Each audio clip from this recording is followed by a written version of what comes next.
জুলাই মাসের গণহত্যার মামলায় মৃত্যুদণ্ডপ্রাপ্ত সাবেক স্বরাষ্ট্রমন্ত্রী আসাদুজ্জামান খান কামালকে দিয়ে প্রত্যর্পণ প্রক্রিয়া শুরু হবে বলে আশা প্রকাশ করেছেন প্রধান উপদেষ্টার প্রেস সচিব শফিকুল আলম। শুক্রবার সামাজিক যোগাযোগ মাধ্যম ফেসবুকে নিজের ভেরিফাইড অ্যাকাউন্টে দেয়া স্ট্যাটাসে তিনি এমন মন্তব্য করেন। প্রেস সচিব আশা প্রকাশ করেন, ক্ষমতাচ্যুত আওয়ামী লীগের সাবেক স্বরাষ্ট্রমন্ত্রী আসাদুজ্জামান খান কামালকে শিগগিরই দেশে ফিরিয়ে তার বিরুদ্ধে জুলাই অভ্যুত্থানে গণহত্যার মামলায় হওয়া বিচারের রায় কার্যকর করা যাবে।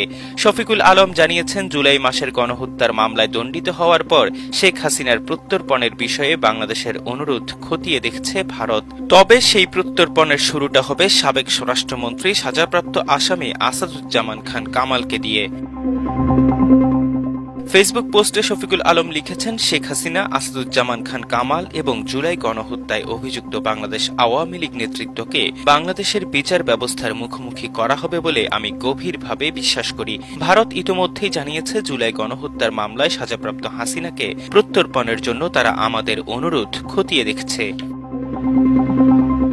তিনি লিখেছেন, আমরা জানি হাসিনার প্রতি শক্তিশালী ব্যক্তিরা সহানুভূতিশীল, তবুও আমি ক্রমেই বিশ্বাসী হচ্ছি ঢাকার কসাই আসাদুজ্জামান খান কামালকে খুব শিগগিরই বিচারের মুখোমুখি করার জন্য বাংলাদেশে প্রত্যর্পণ করা হবে। হাসিনার প্রায় ১৬ বছরের শাসনামলে সংগঠিত অপরাধের উপর আরও আলোকপাত হওয়ার সঙ্গে সঙ্গে গণহত্যা এবং জোরপূর্বক গুমের ঘটনায় কামালের ভূমিকা সম্ভবত বিশ্বব্যাপী মিডিয়ার মনোযোগ আকর্ষণ করবে। প্রেস সচিব লিখেছেন, কামাল বা আওয়ামী লীগের অন্য নেতারা যতই অর্থ ব্যয় করুক না কেন, জবাবদিহি থেকে চিরতরে পালানোর কোনো সুযোগ থাকবে না। আমরা যদি একটি জাতি হিসেবে জুলাই গণহত্যার শিকারদের জন্য এবং হাসিনার আমলে সংঘটিত সব মানবাধিকার লঙ্ঘনের জন্য ন্যায় বিচার নিশ্চিতে দৃঢ় প্রতিজ্ঞ হই এবং মনোনিবেশ করি, তাহলে দায়ীদের জন্য পরিণতি এড়ানো ক্রমেই কঠিন হয়ে উঠবে।